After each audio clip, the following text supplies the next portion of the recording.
I'm still a student, but like with what I'm involved with, that definitely will contribute towards my career. Sarah Farista is a young woman who I respect and admire so much.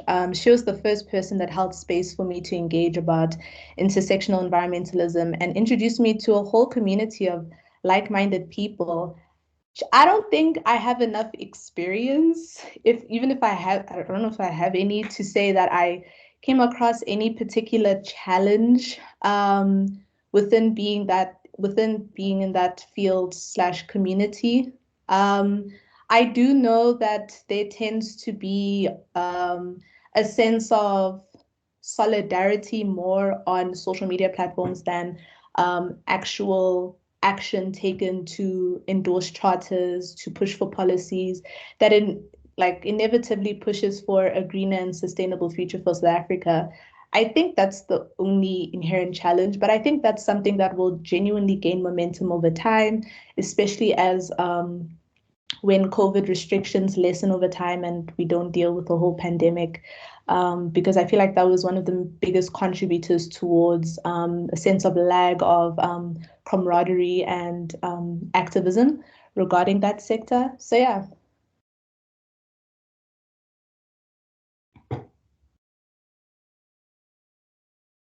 So I also think it's quite important to have somebody as a mentor. I mean, I was the first one in my family at university.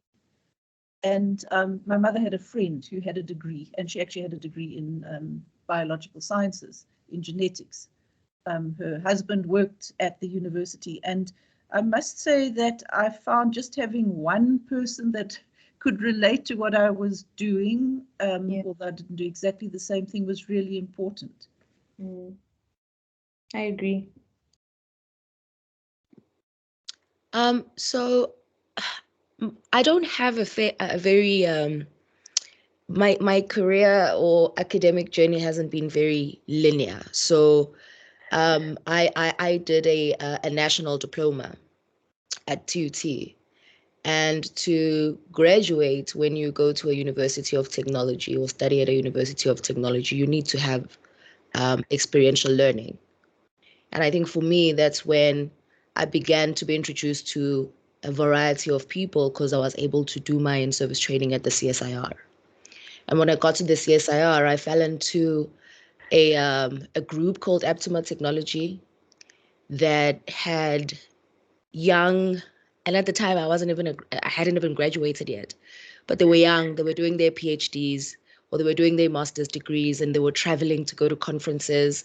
And for me, that was the first exposure to my field, is to really fall into other women who are diverse. There were Indian women there were Black women there, white women there, and the leader of that group was a guy, and he was exceptionally supportive. And I think for me, he made me understand my exposure to him. I think made me understand how diverse science is and how and the fact that science has got such a big commercial aspect to it. So I have a social enterprise now, alongside everything else that I do. But I think it's because at that particular time, my mentor shoes introduced me in a very non-obvious way to business and the business of science and the business of engineering and translating research. And for me, I think that sort of began to be the person that would direct me to where I am today. And while at the CSIR, I think I was just really fortunate to be in a space where I was forced to interact with people from different fields. So what that did was it gave me a fairly it made me very open-minded about where science can go. For example, I would then go on to do my master's in biophotonics. So then I was using laser technology for drug delivery. And for me, I felt like being at the CSIR contributed to the person that I am now so much. And because I did a master's in physics, that was difficult because I don't remember being necessarily exceptional in physics in high school, but it exposed me so much. That's when I started to see that by doing multidisciplinary research, you're doing something different to what other people are doing in your field.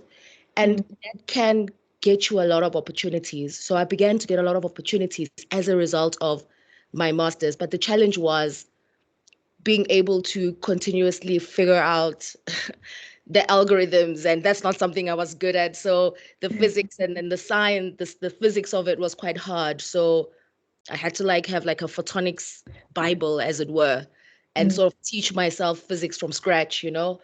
But so for me, the major challenges are that, and I think as people who've done postgrad, there's so many challenges. We don't talk about the challenges we have as postgraduate students enough. Sometimes there isn't enough funding; it stalls you. Sometimes your supervisor also has dreams and ambitions of their own, and sometimes they may not be there as much as you would want them to be there, but we soldier on, but we don't speak about the challenges we have as postgrad students within research enough. I think to follow on what Thulile is saying is that I completed quite similarly to her part of, I think, my master's, and my PhD was done part-time while I was lecturing. And that sense of loneliness coupled with really long work hours made doing a PhD really difficult, and simultaneously watching other students who were perhaps fortunate enough to not have to work at the same time, finish their degrees a bit earlier than you. It took its toll over that time, but it's certainly something I would never change, because you have a much better overview of the world, actually, in going through that. I think for being in the health sciences, oddly, the people that I can identify that having assisted me the most, one, and Liz will recognize these names. One was Liz Picara from the School of Law then, and David Dickinson from sociology. And it sounds a bit odd, but at that point, I was very involved in the academic union, and I ended up spending a lot of time on union work instead of on my PhD. Now, again, one may say that's not a good thing, but the diversity of what you can do and the diversity at WITS, it's part of the assistance, it's part of the challenge, and it really shapes you, I think, as we go along. I think in terms of those challenges, as Thulile mentioned, the very real challenges of funding your project, of time, of supervisor engagement, I think those are what really shape my strategies in terms of supervision for my own students, many of whom are staff as well. And I think in that, I really want to make sure that some of the challenges I faced, they don't have to. So that's become rather important for me in giving back to the academic community. So Tanya, I can really identify with you, because I also did my PhD part-time. I was working at the National Research Institute for Occupational Diseases, and like you say, it's a very lonely journey, because you don't have that cohort of postgraduate students to kind of prop you up.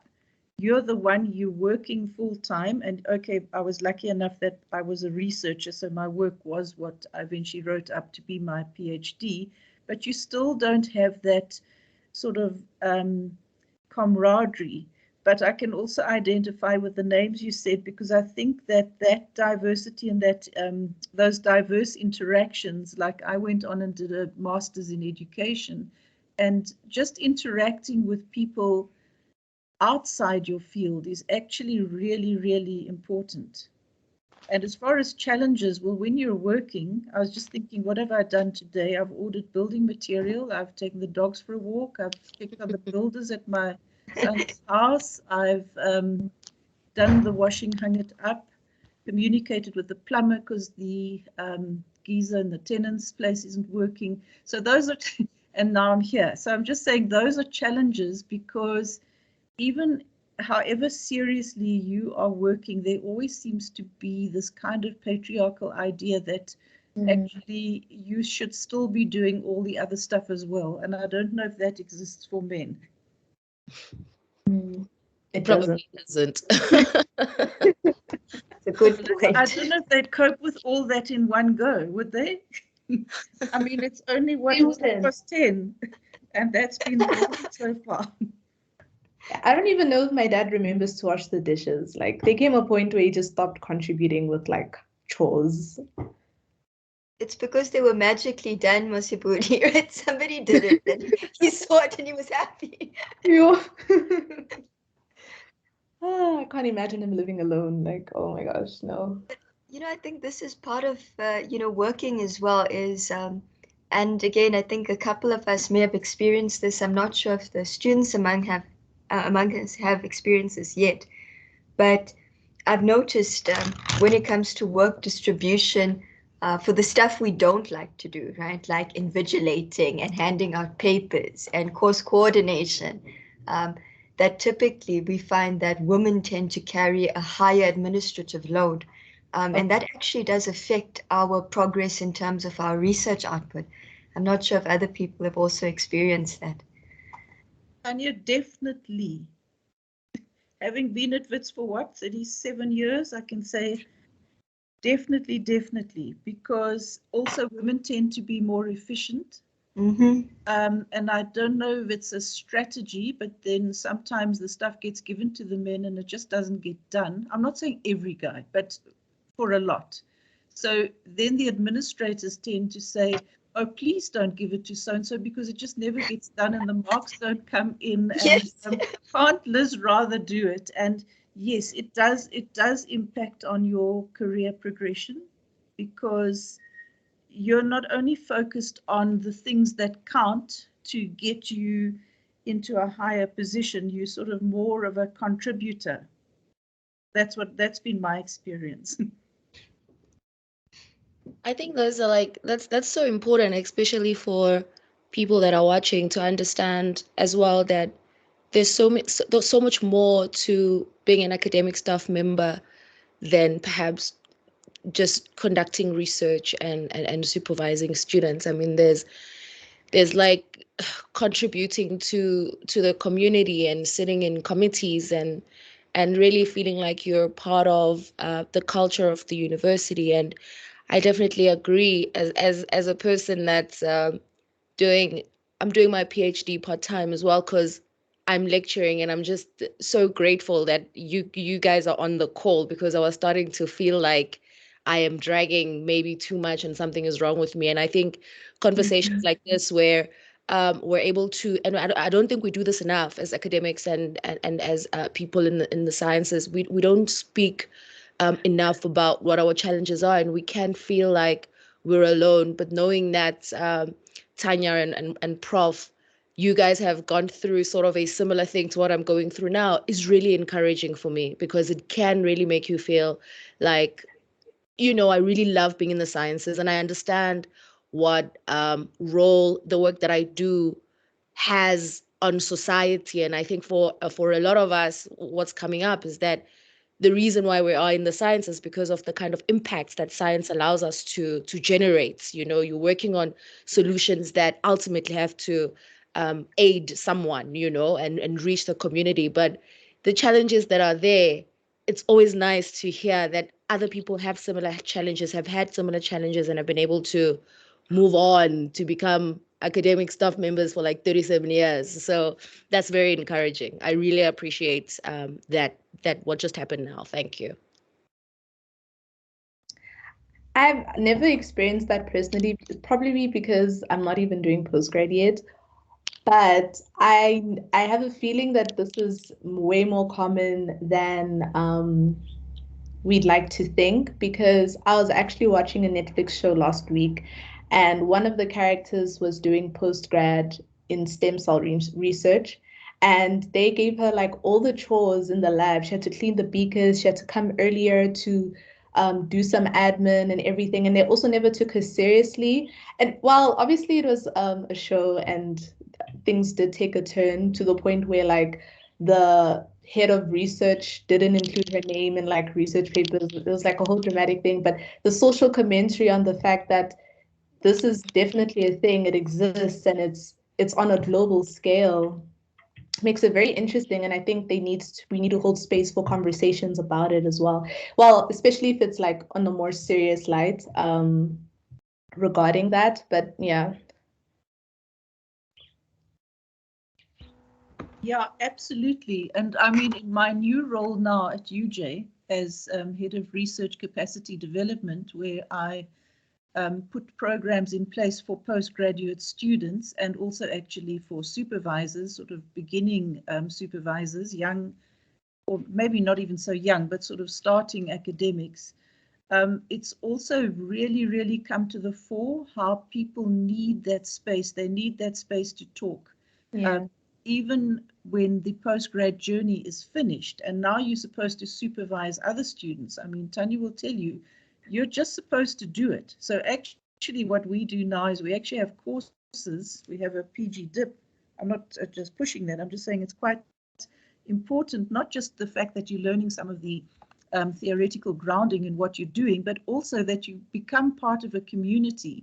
Like we've just now registered for our second semester, we've got 30 people in the core course. Now, those 30 people, some of them come from Sol Plaatjies, some come from TUT, and the others come from UJ, but they're making, they're forming a community, and it's that supportiveness, and I think that's where we need to support one another. We really do, and I mean, as an old academic, I think it's very important to be able to mentor people and to say, listen, sometimes you can say no. Look after yourself, because you've probably got kids as well and you're doing the house stuff. Look after yourself and try and get your own career on track.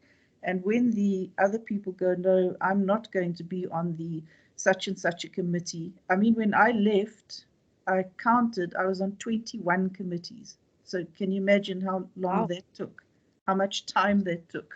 Yeah. So just, you know, that one's aware of that, but I think we need the space for these conversations. Definitely, I agree. Mhm. Thank you, everyone. This was like, I really liked how this whole conversation flowed, but also that everyone kind of picked up from one another. And I think the issue that Mosibudi brought in the beginning of intersectional environmentalism, but also just intersectional science, brings up everything that everyone was talking about the fact that being woman and being a scientist in the world that we live in is like two separate jobs. And the science field doesn't always allow us to look at the fact that women have these two jobs and have to juggle so many different things. But also the patriarchal nature of science is that there's no allowing of expressing your emotions or expressing how you're feeling or expressing just the frustration or tiredness that comes with working in science. So thank you, everyone. The next question I wanted to pose was, which is also kind of linked to what we're talking about, which is, what does success mean to you on a personal level, but also as a scientist? And what have been your successes during this path and this journey?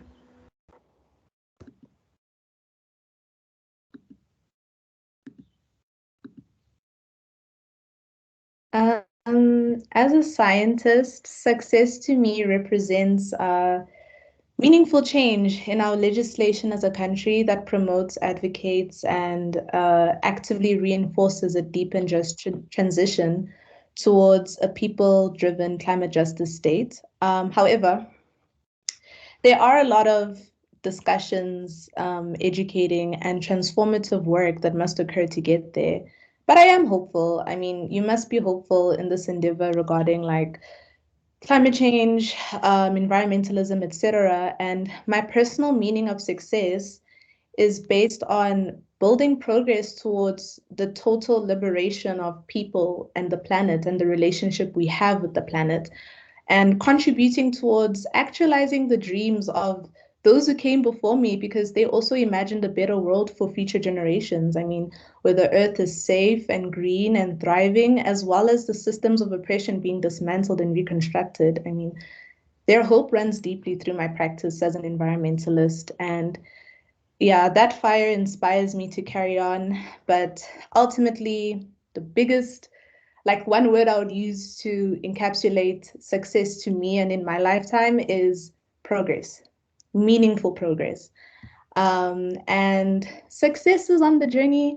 I don't think I have much, but I also tend to not celebrate myself as well. I am working on that personally, but yeah, I tend to not celebrate like little milestones or achievements. I just keep moving and I keep pushing because I feel like there's just a lot of work to do and there's a lot of things that need to be done. And sometimes, yeah, I do get anxious about it. So I don't take the time to like be in the present moment and just gauge like my journey, because my journey is like, I think a little, not even a little over a year, a little less than a year from now. But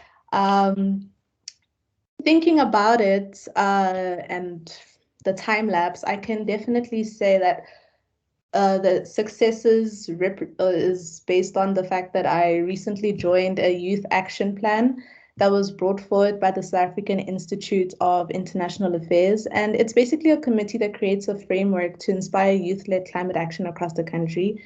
And they basically unite young leaders across South Africa to share policy recommendations and implementation plans and youth-led research. And hopefully this plan will serve as a guideline for decision makers, business people, and academia.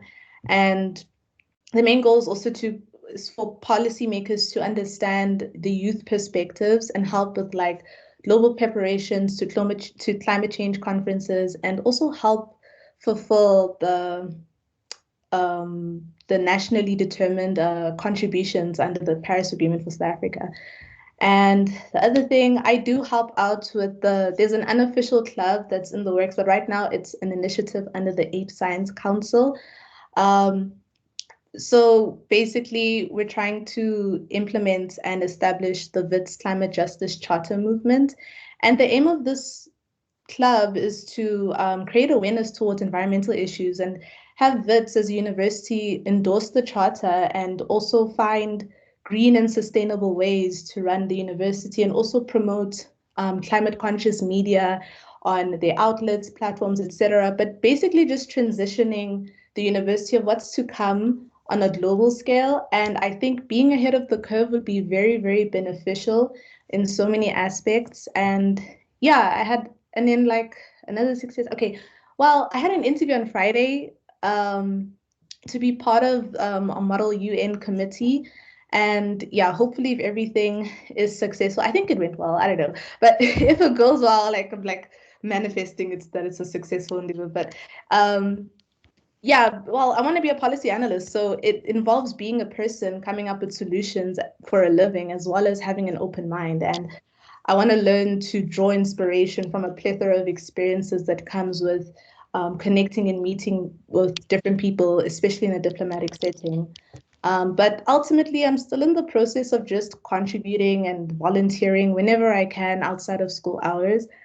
My journey is currently just dedicated towards establishing a solid foundation for myself in my career.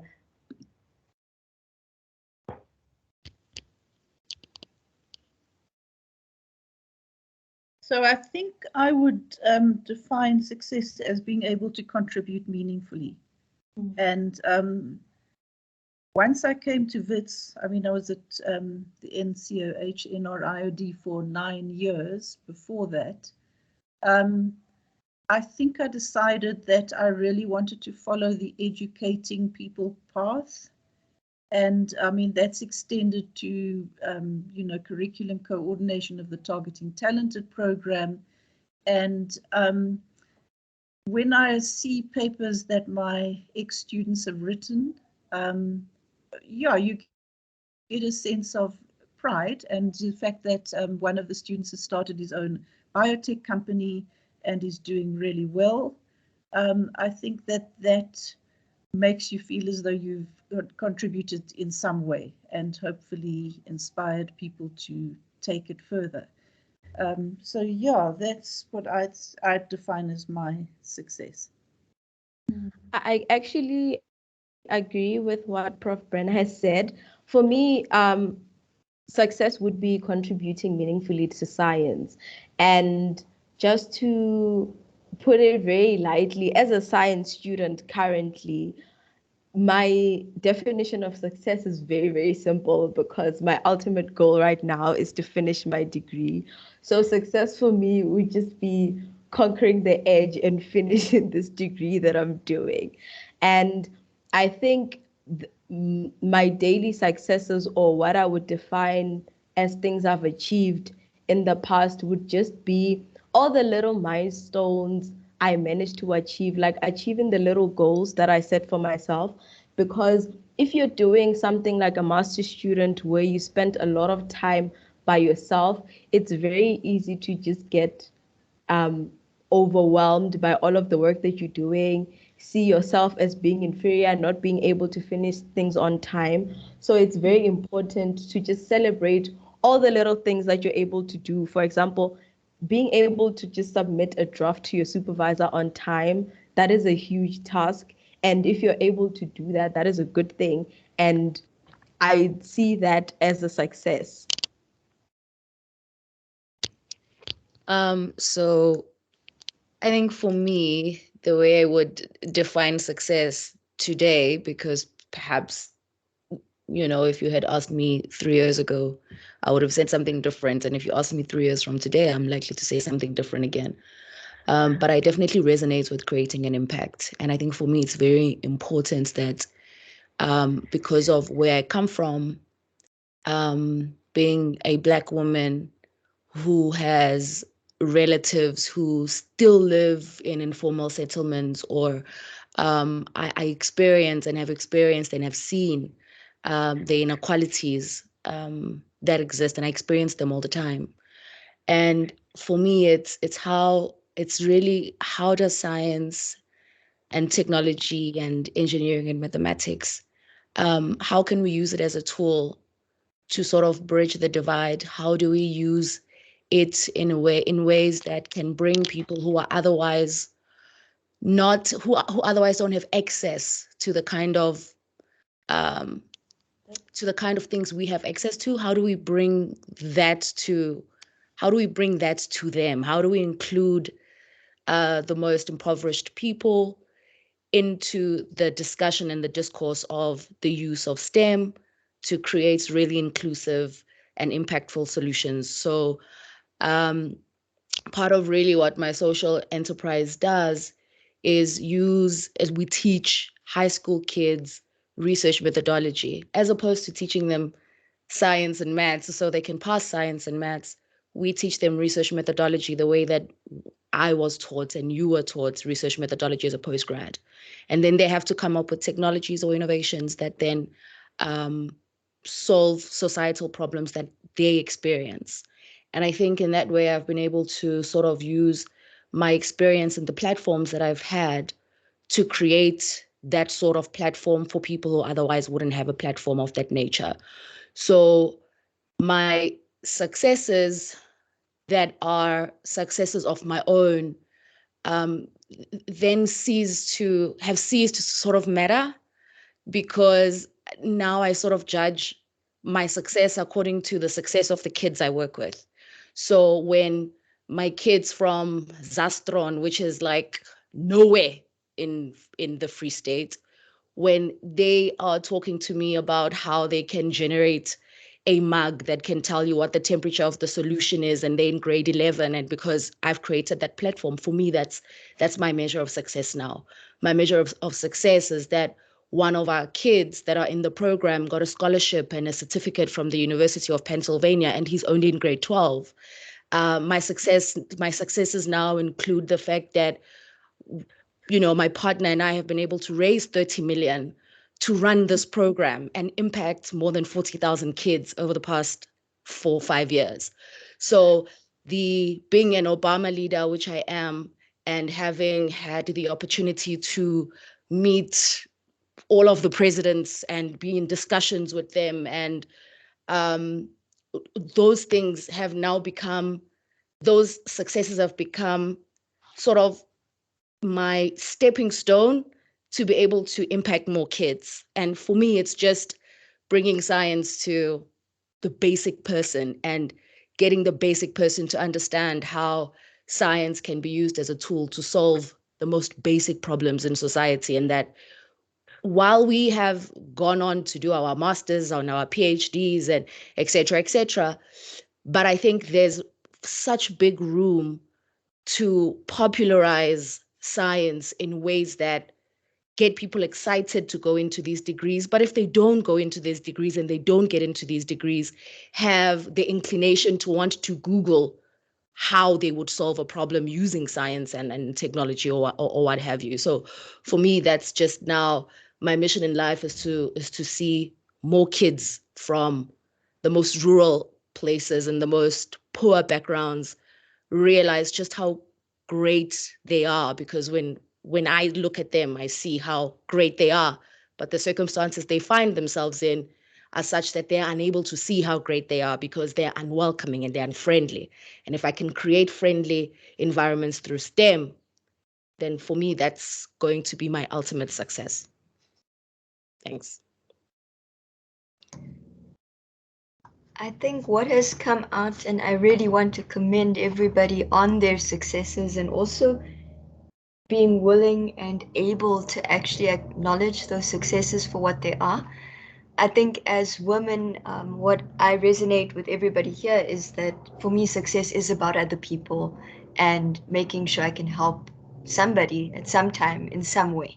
It may not always be the same way, but I realize as women as well that we also have kind of, we pause when we self-congratulate. We undersell. We're not as open as men when it comes to being willing to put ourselves out there and say, actually, I did well at this and I'm going for the next thing, you know?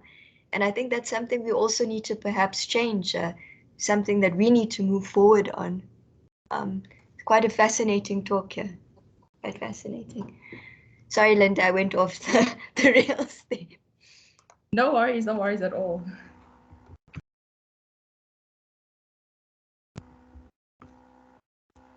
Tanya, was there anything else that you wanted to say? Sorry if I interrupted you. Well, I think that, you know, the main point, you know, we're surrounded by these women who are so incredible and so able. But, you know, Mosibudi's comment from the beginning just struck me as we move across. You know, I don't celebrate my achievements. I'm not sure what they are. You know, you while at the same time trying to tell us about them and trying to be active in them, but not being able to celebrate these achievements. Why is it as women that we feel that we cannot do that? You know, is this part of the patriarchy that, you know, that this is what we live in, that we can't? So I think for me, that's really interesting right now. Yeah, definitely. I'm not sure if it's the page. I'm not even sure because I was gonna say it's a personality trait, but everything stems from something. And the impressions that we have as I feel like it's more based on my household structure. And I think, okay, yes, I think so, because it was the father figure archetype that wasn't the most celebratory person. It was, okay, onwards and upwards, let's keep going, let's keep pushing. And which is kind of ironic because should his friends have a promotion or like there's a natural energy of let us celebrate. It must be known that I'm promoted. It must be known that I'm making these substantial changes in that particular field. So I think it actually is like I'm now reflecting like on a whole webinar, but I think it is rooted in that. Perhaps if I reflect on it a bit more over time, I'll have more of a solid answer. But that is definitely a good starting point because I am noticing a difference, especially with my mom. She doesn't celebrate herself as well. She's a nurse. And even during COVID, like she was really stressed out. She got high blood pressure. They recommended for her to step down for a little bit until she got better. And I never realized how stressed she was. And I don't realize like what she goes through because she doesn't speak on it. And even when she graduated for her master's in public health, like I didn't even know that she was studying because I was away at university. So, but she doesn't speak on these things. And only when she was graduating did I realize, I was like, oh, you're doing this, because I'm also quite a despondent person. Like I'm quite detached as well, personally. But I do notice that there's a sense of underplaying achievements and oh, it's not a big deal. I just did this. It's not, let's not focus too much on it, or like an inherent shyness, instead of you just stepping into what you've accomplished and being proud of that and moving with like confident strides, knowing who you are and what you're capable of and what you've done, and letting the world know that. There's no shame in letting the world know that. And also grounding into celebrating yourself, I think, is also just as important. And also asking yourself, the Christians, why you don't do that is it's a good reflective standpoint. But yeah.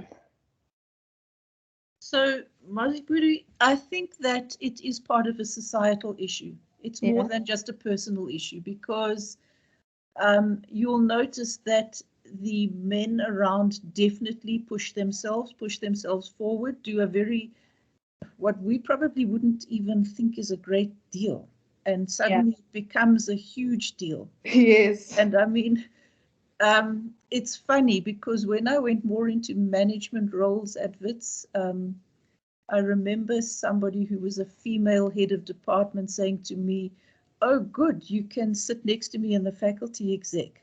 And I thought, gosh, that's a funny thing to say. It's like kindergarten, where you're like, okay, you can be my friend, you come and sit next to me. Yeah. But I went to my first faculty exec meeting, and I came home and I said to my husband, "Oh my word, what an old boys club."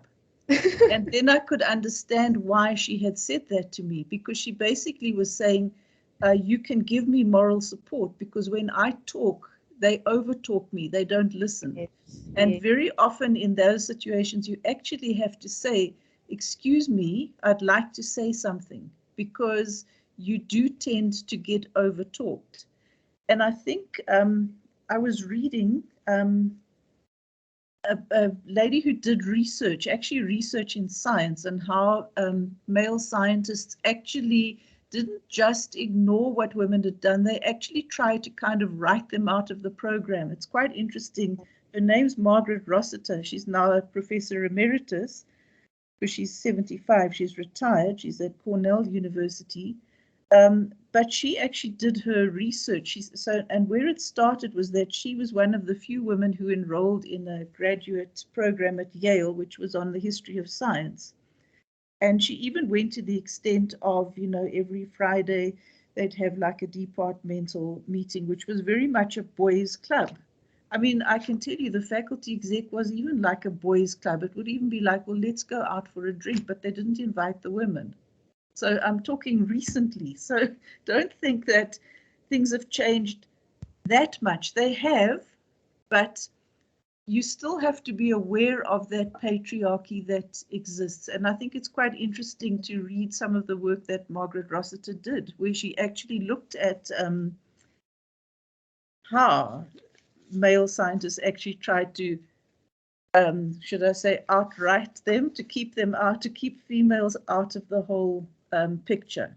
So, I mean, if you look through history, that's why in a lot of instances, it was the work that was done by women that enabled the men to get the Nobel Prizes. So I think that it's still good to be aware of that. So yes, things have changed, and we've pushed them and we push women to get into science, but there's still that underlying sort of inherent patriarchy that exists in quite a number of situations. Like, for example, people will sit and nobody will pour the tea. Oh no. And no, I'm not sure. So on principle, I would never, ever, ever pour the tea, because it's almost expected that you as the woman will pour the tea in a meeting. Oh. Perhaps, fortunately, there are some very good men in the university who would make a point of getting up and serving everybody else. So there are. I'm not saying everybody's like that, but one has to be aware of it. perhaps though, there's an opportunity here as well, as women being aware of these challenges that we face, to actually celebrate each other and make sure that when we're in the positions of influence and spaces of influence, we call those things out and have and think of ways to prevent the misuse of women, actually, or the underestimation of women from taking place. I think that as I've graduated one master's student, and I think about what role I have to play in ensuring that if I have more female students, I actually, allow them to speak up about things, because we also as women feel like sometimes we can't say we disagree, or we don't put our opinions forward because they are going to be put down. But sometimes when we're in rooms and there's a woman who wants to say something and no one is listening, I think we must take it upon ourselves as well as women in the same room to say, no, actually, she's trying to say something. Yeah. Can you let her finish? And I think it's going to be the bold thing, or the bold step that we have to do as women, to give each other the space where the spaces aren't created for us, and I think that's going to be important for us as women moving forward. I think truly, as you've said, I mean, over years in different managerial spaces, one could say, seeing this play out, sometimes we have the added complications of not just being women, but being junior, being women of color. And these all come together in this blob of, I mean, sometimes I don't even know how to describe it. We stand up, we are bold, and with that comes judgment that we must also be ready for. You will not be seen in the same light as a male who stands up and is bold. There are certain words that may be used that may not be quite nice, you know what I mean, about you. But I think that sense of camaraderie that as women, as junior lecturers, as students, that's the kind of the unity that we actually need going forward. But we also need to be very much aware of some of the sort of the nasties that lurk in the shadows. Things have changed, but sometimes it's so innate, it's so ingrained in how people behave that they don't even realize they're doing it, Over years, as an undergrad, there's no like direct instance where I felt like, okay, you're treating me differently because I'm a woman. But I think third year really highlighted microaggressions in lab classes. In lab classes, especially when you don't have the freedom to pick your partners, and sometimes you randomly assign, sometimes it's alphabetical order. And there were just two group setting situations this year alone where I felt like I wasn't listened to, and I knew like in my gut that it was because I was a woman, and I would immediately blame myself and say, maybe it's because I'm soft-spoken, maybe I need to step on a little chair to be a little bit taller, to look over their shoulders and say, hey, can we do this? Can we implement, can we have this type of experimental design? Can we tweak this? And at some point I was like, no, that's not the case. And because I would be tapping sometimes, and there would just be instances of, I'm going to ignore you right now. I'm trying to have a conversation with someone else, or like I'm trying to think, or I don't know. There's no reasoning. No one ever gives me a reason, because there would just be like this sense of ignoring and not being heard. And it is quite disheartening, because I mean, I don't know, I would like to be included and heard and seen, and I would like space to be held for me, because I deserve it. I deserve being in that spot. I deserve being in third year. Like, I worked really hard from high school, and this is the last space I would want to feel like have an inherent sense of imposter syndrome. And the other instance, it was asking for the other person to just put in their weight. And I don't know, he didn't listen to me. But then when my lab partner, who was male, asked him the very same thing in that instance, but like obviously through his contacts on WhatsApp or whatever, he gave a response, and he was responsive. He answered immediately, and he was way more respectful. And almost like they have like a camaraderie, but they're not even friends, as far as I knew, from his side when I asked, because maybe I was like, maybe that's the case. I kept making excuses because I'm not willing to accept that it's 2021, these people are my age mates, and there's still this inherent sense of, I won't listen to you because you're a woman. And you can't even say that's the case because it's a microaggression. So like they'll probably say that wasn't the case or they didn't hear you. But when it's repetitive and when it's sequential, at some point it's like, okay, no, something's wrong and we need to talk about this. But I don't think it could ever be addressed unless they take the time to be self-aware of their actions and ask themselves why they do what they do. But yeah, I wish to choose more partners in the future, by the way, when you guys organize like group lab settings and stuff with undergrads. Yeah, I'd prefer choosing. Ever again. Well, okay, no. But For you know, future you reference. can't choose who you work with. You know, I always tell you that. Oh, that's true. Yeah. And you'd end up with some real humdingers. You're like, oh my word. But Life will catch up. Life will Yeah. definitely catch up at some point. The workforce, you can't choose your partners, you can't choose your teams. no, you can't. Pain. The best I can do, I guess, is to communicate and stand my ground and yeah, make sure that I'm heard. But I definitely feel like it takes there's an inherent sense of being twice as strong just to be just as good, or twice as capable to be just as good. And that rings very true to my heart as a woman. And yeah, just through these instances, well, yeah, hopefully it gets better over time. So thank you, everyone. It was really nice because the reason we posed this question is because of the fact that as women, we very rarely actually acknowledge our success. And that was brought up both by Tanya and Mosibudi, but actually by everyone.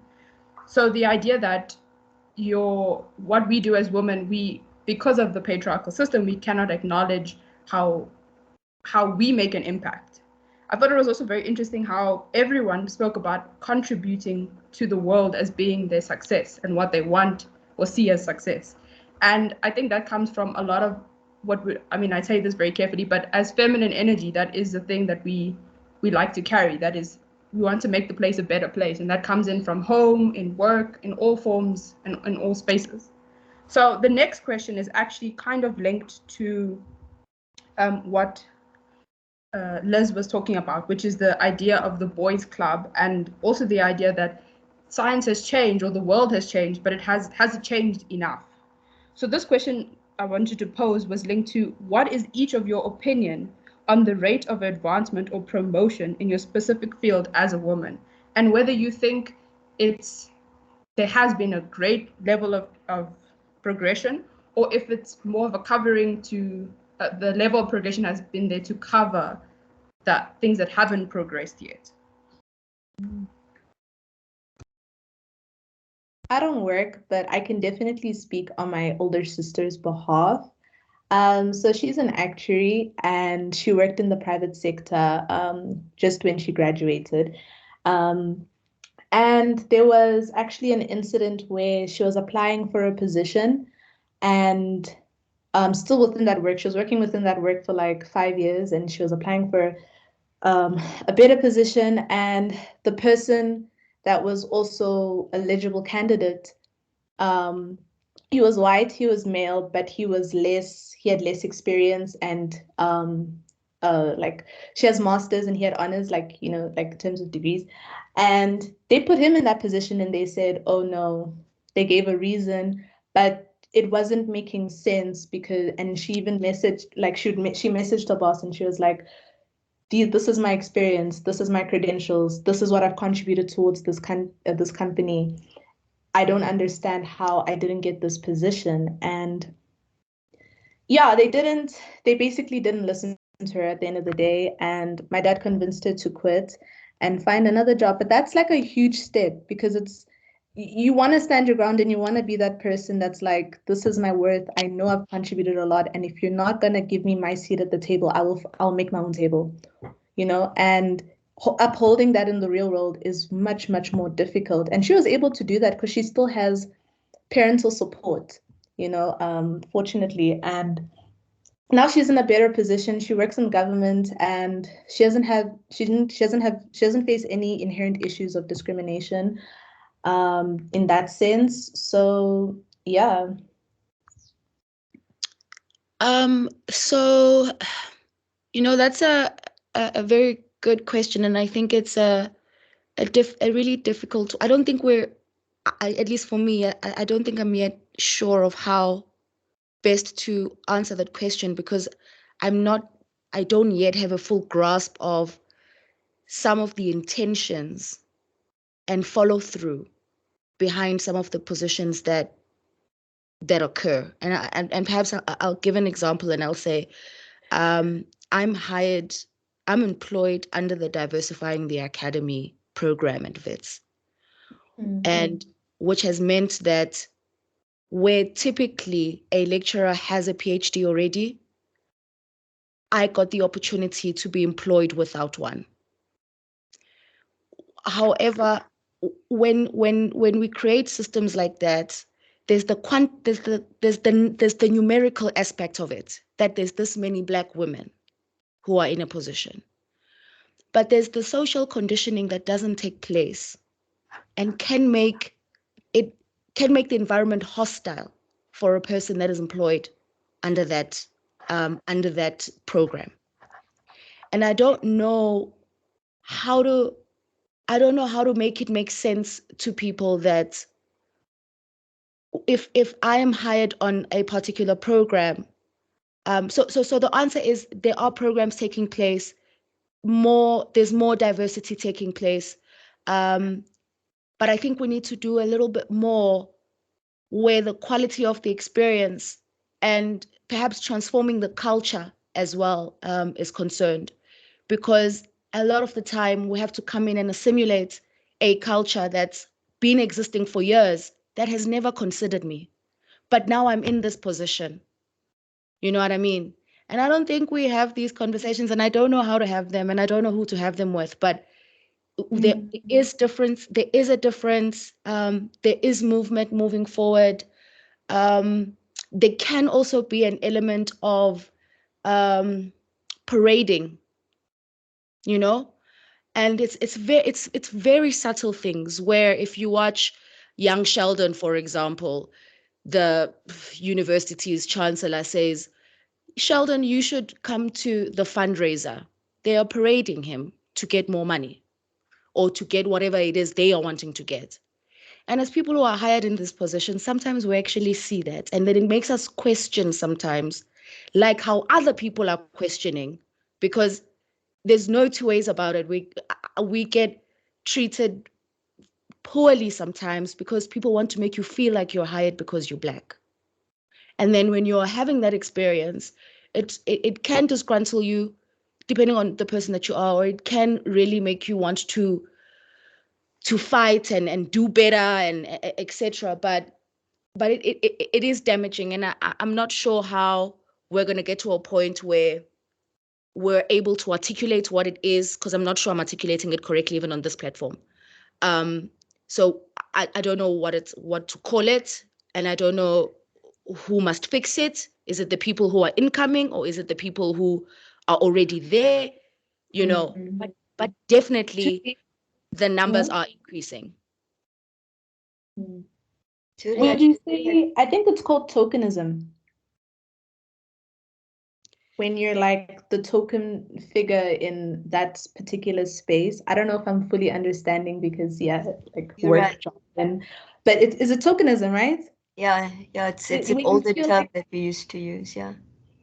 Oh yes, yeah. So yeah, I think it's that, where you feel like I'm being picked because I'm a woman of color and I represent the fact that, oh, look, we're diverse.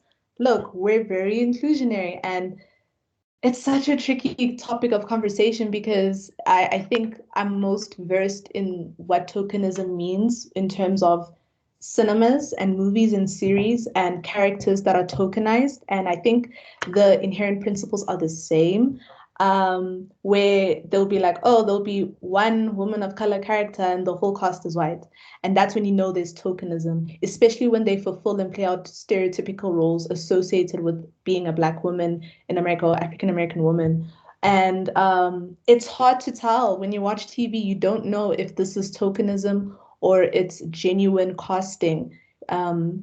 I'm casting you because of this, and this is what you're capable of, and this is what I see the character doing. Not I'm casting you because you're Black, and I need to cast a Black woman or a Black person because the current political climate or the current social climate expects that from me right now. So I'm going to pull through. It's like inauthentic.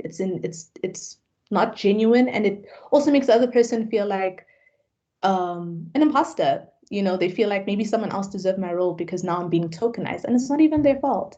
So I think that can translate into the workplace in that sense. And I don't even know how that could even be brought to the table, because we have to address implicit bias. We have to address things that are inherently ingrained in us and subconscious, and what's constantly being perpetuated in our families, media, and their immediate community. So, yeah.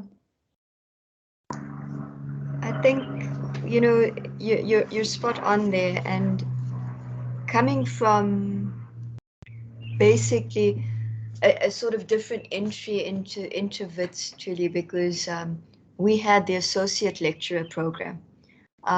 Most people these were short-term contracts, and basically I would like to say it was where a bunch of work tended to be dumped on people. And it was supposed to be that these associate lecturers would go on to, get higher degrees, but most of the time you ended up taking quite a heavy teaching load. And people weren't really able to progress as fast as one would like. Now, eventually those positions fell away in most of the schools. A lot of us have been very grateful for the Diversifying the Academy program.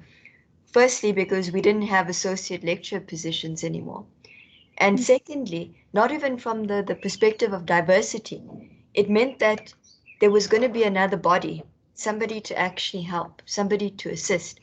So in different places, the positions are looked at quite differently, depending on the culture of that school or of that department.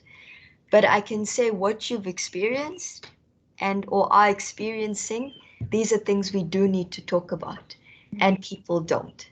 It's not just being female, it's being of color, it's being perceived to be of a certain culture.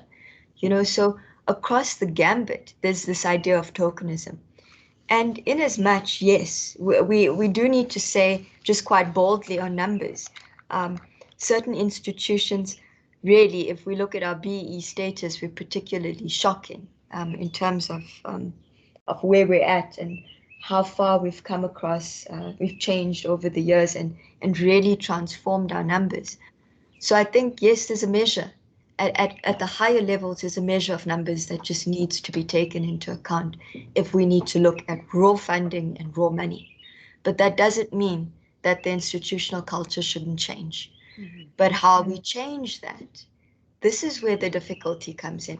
If at our level, people are unwilling to say, listen, this is how I feel, to say that I feel marginalized, or for somebody else to say, my privilege that you see is maybe not what you see, you know what I mean? So to have those difficult conversations, we need to have a safe space to do that. And I think that doesn't just come from management anymore. I think that also has to come from people on the ground, our colleagues that we work with. And increasingly, particularly under these COVID circumstances, it's become worse. It's become harder to have conversations because you're not in front of somebody anymore. You're not right next to them. Maybe we've gone too far in being too polite, that we can't say certain things and just accept that, okay, I need to say it in this way in order to get my point across, just so we can start the conversation, So I think these are very real issues that if we're going to change and become transformed and become diverse, and celebrate it, I think we have to talk. You know, when I started at WITS, I actually felt it was more diverse. And I feel that, at least in some of the spaces that I'm in, that it's changed, but not for the better. And that's despite people having all of these programs and all of the energy and wanting to change. So I'm really not sure where things went wrong or where we can make them go right. But I think talking is the first step, as well as ensuring that you have a mentor. That for me has become one of the most important things, I think, in going forward and in helping people, is just navigating the minefield of academia and all of these issues. Having people there who can guide you, that's particularly important, I think. Yeah, we have to, yeah, so there has to be a space to talk, because I think you've all picked on it, that it's an inherent bias in the culture. Now, going to another culture, I can tell you that WITS's culture is actually pretty good, because you wouldn't believe some of the other cultures that one's experienced. That's fair enough. Yeah, but I mean, I think that sometimes people aren't even aware of how they come across. You know, talking of lab partners and being ignored.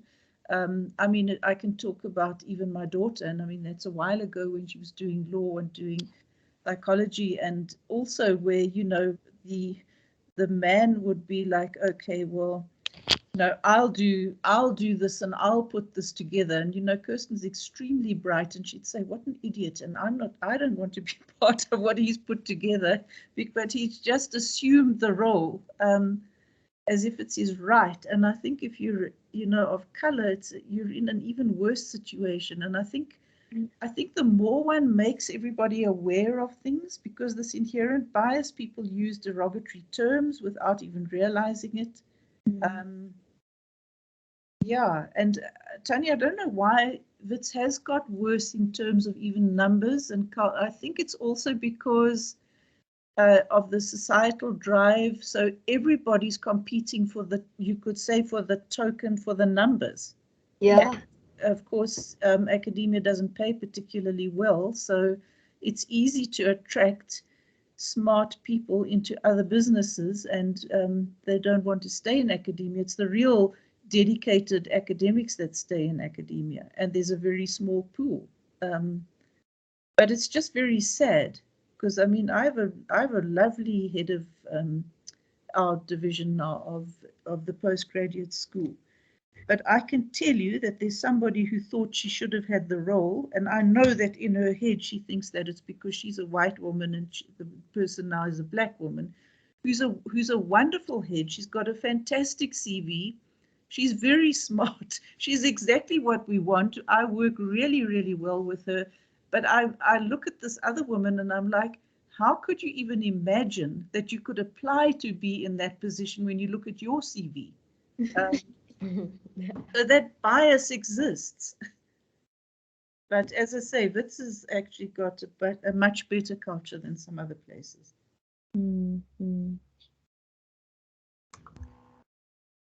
So thank you, everyone. I think this was like very nice to hear as a woman myself, but also something that Thulile said, which was very important, was the fact that it covers a numerical aspect and not necessarily the social aspect. And that's what everyone has been speaking about, the fact that there's this hostility as well, which was another word that was used, around around people's approach to you being in this position, and how do we achieve equality without having this form of, with getting rid of the hostility, but also with people acknowledging the fact that this is the one step closer to getting to equality. So I want to thank everyone for being part of the panel. We are running a little bit short on time, so I'm going to move on to the Q&A section, which Khanyile is going to run.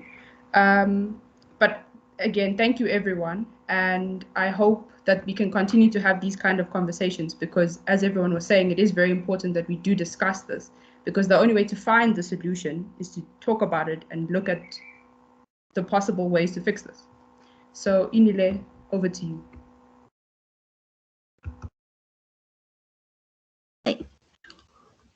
Hi everyone, thanks again for joining. Okay. So my first question is regarding something that Thulile said in the beginning of the panel discussion. So she mentioned something regarding career choices. So my question is, a lot of us grew up with a very narrow mindset regarding career choices. So we always thought about maybe becoming a pilot, a doctor, an engineer, and our parents also encouraged these career choices because they took a lot of prestige from it. So my question is, what happens if you go to your parents and say, you know what, I don't want to do this. I want to become an environmentalist, a biologist, etc., and you receive a pushback. So what advice do you have to deal with this type of situation? Sorry, everyone, I just want to remind everyone, just if we can put our hands up in this section, just because we're running a little bit on time. So this will just more be one person answering this question and then another person answering another question.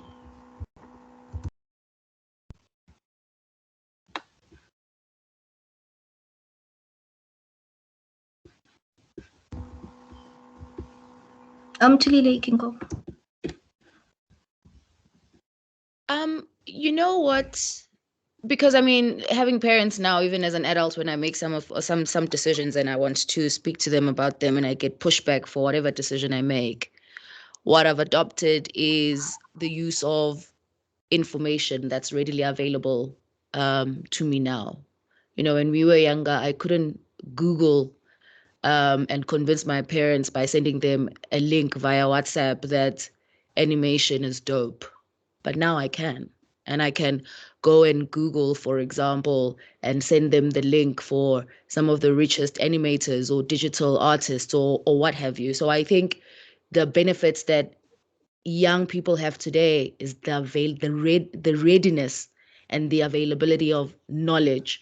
So we don't actually have to approach our parents all the time from an emotional perspective. Sometimes we can just lay down the facts and lay them on thick to explain to them and support what it is we want to do. So then you can start to have a more meaningful conversation with your parents. And hopefully your parents are the kind that would want to listen to you and your opinions. Thanks. Oh, okay. Thank you. That's very good advice. Samisa, would you like to ask the next question? Hey everyone. What a good conversation on such a wonderful day. As women, we come very far and we are still going very far to what we want where we want to be. So we've got questions that have been posed. So someone is asking how to become strong with all the stereotype and inequality, and how to be respected in your feminine roles, especially when you're a woman in science. Sometimes you might have to go to a field trip for 3 months, and once you've chose profession, you are perceived to have thrown away your feminine duties and everything, being a wife, being a mother, being a sister, and all the duties. I'm excited to hear an answer on this because I also want to know.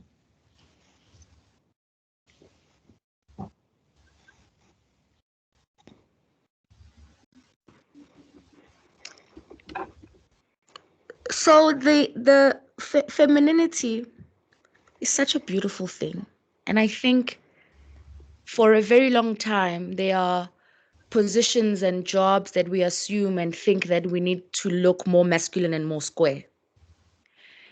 And I think we should stop doing that as women. I think that how people see us is going to be, we have to challenge that as well. You know what I mean? We also have to challenge that. We also have to challenge the stereotypes by acting the way that we feel most comfortable, right? And I think that we also have to be able to separate things, right?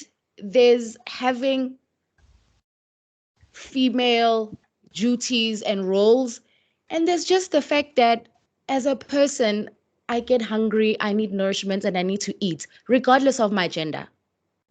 So we need to start looking at and communicating these things differently, and not communicating things as stuff that women need to do. It's not things that women need to do. It's things that everybody needs to do. It's life skills. And if you don't have them as a man, where do you think you're going to get people to cook for you for the rest of your life? You may not get that as a guy. So it's actually a deficit for men that they continuously subscribe roles that are life skills to women. I think it's a challenge for them. And I think we need to start communicating it that way. To say, as a guy, you really are challenged. You're not going to cook if I'm not here. You're going to starve. I don't think that makes sense for anybody. And I think we need to start speaking like that as women as well, because the more unless of course, I generally enjoy cooking, but I don't like washing dishes. So unless I absolutely have to wash dishes, I'm not washing them. It's not a female role. It's something I don't like doing. I'm happier to put it in the dishwasher. But I will cook because I like it. I'm not cooking because it's a female duty. And I make it very clear when I do so that I'm not doing it because I'm a woman. I'm doing it because I genuinely like cooking. But don't expect me to now wake up every day and make you tea. Don't expect me to now wake up and make the bed. I'm not going to do all of that because I don't like doing that. And I think I should be allowed to, not as a female, as a human being, to be able to choose what I like to do, what I don't like to do, without feeling like there's now a heavy burden on me to be something that, or fulfill roles that I actually don't want to fulfill. So for me, that's, I think, where it is. And I think as scientists and as women in science, we need to dress more colorfully if we want to. We need to wear the biggest hairstyles if we want to, and wear red, bright lipstick when we don't have to wear masks anymore, and really embrace the people that we are, Yeah. Thank you. Interesting. Can I take Tanya for a few minutes, because I saw a hand up. Thanks. I was going to say something very similar to what Thulile's pointed out, is that the individuality. I mean, I still go to work I'm a metalhead. I go to work with metal bands on my t-shirts. That is who I am as a person. So I think when people see me, I act as myself, who I am as a person. I don't see my femininity first. Oddly enough, I just see me. So in ensuring how people deal with you, I think you have to know who you are and what you want others to perceive about you and how you want them to treat you. I think the reality is that many women out there, many women that I work with, are mothers, they are wives. I think the more difficult one is being a mother. And I say this because, for example, we talk a lot about, safe spaces, etc., but we still do not have spaces for people who need to actually ensure that their children get breast milk, for example. I'm not a mother, but I know that for women who do have kids, this is really something that's important, something that's factual, something that's real. So sometimes I think we need to move away from just talking about it and into something that's more actionable.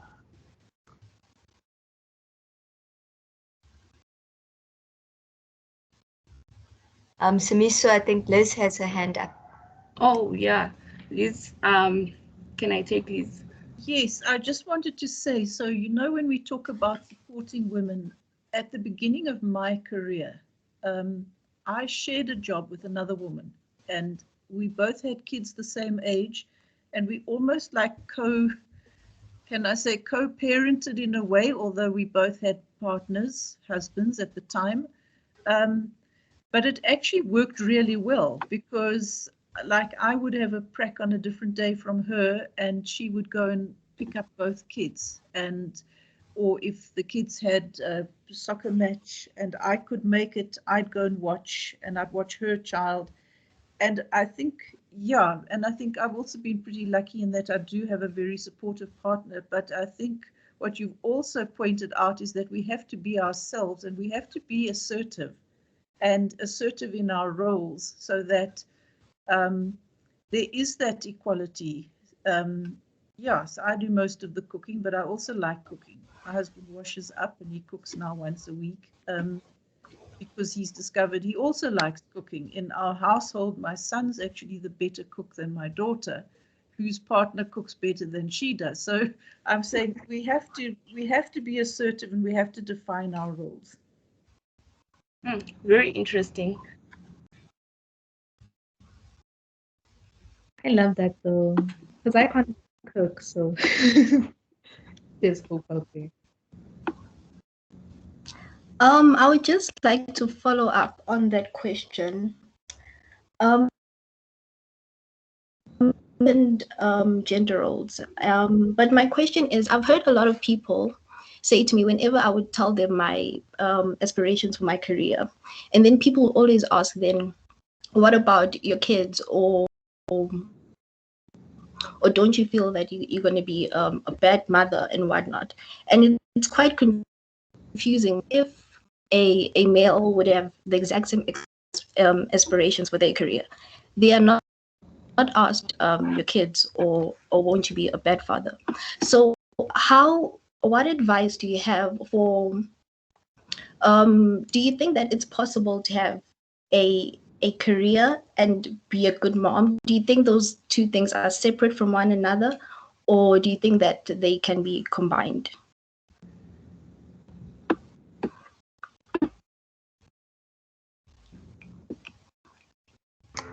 Tanya, you can answer. Thanks. So, I was quite surprised when I was a student in the early 2000s in undergrad, and I was asked that question. And my mother had always worked. So I didn't find it odd that women worked. I thought it was quite normal. And for me, I always thought that it's not the amount of time that your parents spend with you, but whether the time that they spend with you is any good. So if you get 30 minutes or half an hour that's worthwhile with them, that's meaningful. So in this, I really do find it shocking that now people still ask that question. And for me, I think it's something to say that, you tell people that your children, if you choose to have them, will be brought up strong. They will be brought up to be independent. They will be brought up to be of benefit to society. I think that is as much as anybody can say. But from the other hand, it was when you don't want to have children as well as a woman, you also get kind of scared comments and looks as well, like you're doing something wrong. In that sense as well, you tell people, well, mind their own business, but it really is about choices. But I think in this country, we've had many, many women who have worked, many women who have left their families behind to work and look after other people's children. So I think this is something that women working for us should be very normal. Prof. Brenner, you can answer. Yeah, absolutely. I think, well, I mean, I did both, and I made a choice to work part-time until the children were a certain age. That was my choice. My daughter works full-time. She took a year off when she had her baby, and she was lucky to be in the position to be able to do that, but she now works full-time. But also, I think, well, she's in the UK, the culture is very supportive, perhaps more supportive there, because yes, her baby goes to daycare, but she's there for, she starts work later and she finishes earlier, and then when the baby's asleep, she carries on working. And I also worked much like that. I was very lucky that I did have a very supportive head of department. I think he actually needed me, so he was extremely supportive. And yeah, he was like, you take time off when you need to take time off, because the work's not going to run away, you're going to do it. So again, it's very much getting the culture sorted, and then I think one can do it all. Interesting. So with that being said, so there's that, the next question says, do you still see a lot of doors still open for women in science? Also, is the STEM a welcoming field for a woman?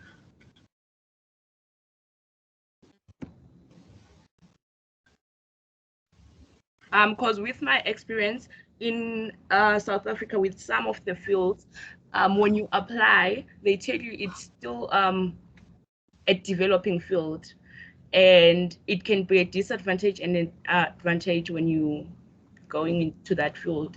I can see Thulile.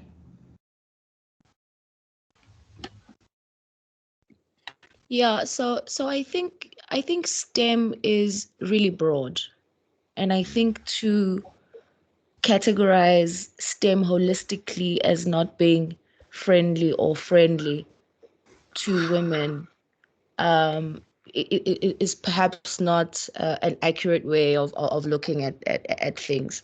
So, for example, the biologics, life sciences we find more women, we find the most women in a particular field within STEM, within life sciences. But if you go to physics, for example, when I worked in the physics department, what made it unwelcoming was that I saw less of me in the people I was working with. But the people I was working with at the time were very supportive. And I think I was lucky in that sense. There's quite a lot of work as well being done now in your traditional male engineering fields like your mining, where we are seeing a lot of efforts being made to a lot of if there's basically there's a lot of pressure to open up all STEM industries and all STEM fields to women. There is pushback in certain fields, but I think that it is particularly that pushback that requires us as women to go specifically, if we want to, those fields. Because if we don't and shy away from it when we actually live in a time where it's being embraced. I think women are being celebrated a lot for pioneering and being the first women in this and that industry, or the first few women to be in that industry, which is also not a cool thing. But the point is, industries are opening up. People must come into the STEM fields. Let's go for the more challenging ones. With the technology boom right now, there's so many new industries that are coming through in digital spaces, where we are really seeing STEM fields being incorporated into banking and other sectors that would traditionally not hire people with STEM degrees.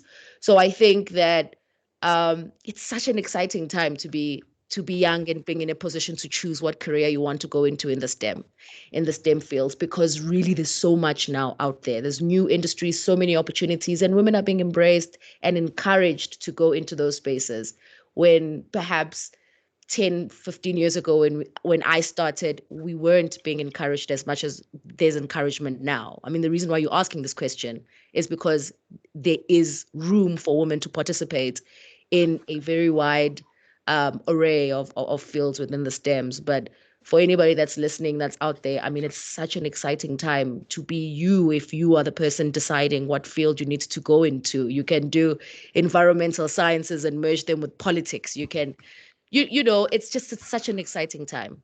If I could, I would go and do a coding or programming right now and merge it with vaccine development for predictive analytics. It's endless, and we want women there, and we must go into it. Yeah. Thank you. True. Science is very broad these days, because I could see our courses now, like, it's very broad. You can do with economics and everything. Thank you. I know we're probably running out of time soon, but I have a question that I feel is quite important to ask. So Tanya mentioned experiencing loneliness while she was doing her PhD and teaching and whatnot. So my question is, how does one take care of their mental health with everything going on? So with the studying, lecturing, having a family, how does one take care of their mental health?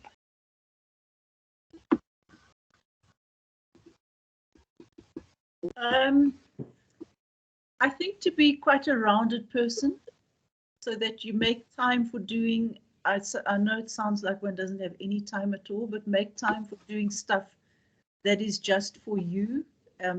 particularly in the exercise field.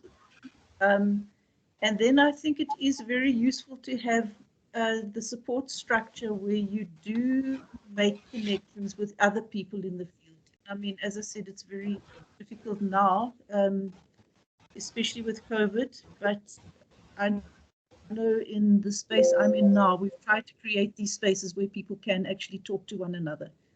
And I think that is important. So even though, okay, it was quite lonely when I was lecturing, from a lecturing point of view, you know, people used to say that at Wits you could work and die in your office and they'd only discover it when they smelt that something had gone off, because you just went and worked independently. But I think that as a mother then, I was part of a baby group, so you had support on that side. So I think you just need to have a support structure wherever it comes from.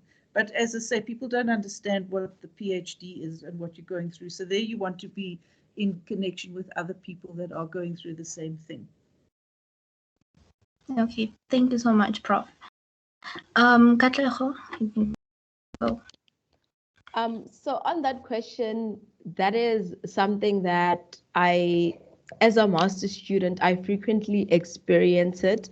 So as Prof. Brenner said, it's important to just get a support structure and have people that you're able to connect with and talk to. So it's important to connect with people who are in the same field as you or at the same academic level as you, because they can relate to what you're going through, even if they're not necessarily doing the same project or the same courses as you, but then you're able to just talk about what you're going through or what your frustrations are, and they're able to advise or assist or just be a listening ear to hear what you have to say. Another important thing is that you need to know when to take a break. Like, it's very simple to just work and never take a break, because you always feel like you don't have time to complete the tasks that you have. So it's important to just take a step back sometimes, decide, you know what, today I'm just going to take a day for me and I'm going to do things I like and I'm not going to do any work. And you're not losing anything in that. Awesome, thank you so much, Katlego. Thank you for the. I'd like to hand over to Nkosazana to do our closing statement.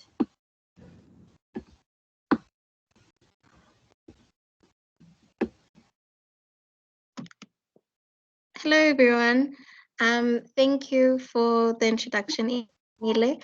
On behalf of the APE School Council, I'd like to thank the panelists for being with us today. I hope you enjoyed this experience as I have. I'd like to thank my fellow council members for the work that they put in leading up to today. And a special thank you to Linda, our transformation officer, for playing such a large role in the success of this event. I'll leave you all with a quote by Marianne Williamson, which says, "Our deepest fear is not that we are inadequate. Our deepest fear is that we are powerful beyond measure." I challenge the women in this space to cultivate and nurture other women whenever possible. The aim should be that when a fellow woman in science decides to rise, the ground should shake beneath her feet as a result of her greatness. Thank you for joining us. Goodbye and have a happy Women's Day. Thank you, everyone. Thank you for holding space for us. The conversations were essential. Thank you for inviting us. Yeah, thank you for inviting the old lady. Thank you. Have a good day. We're still trying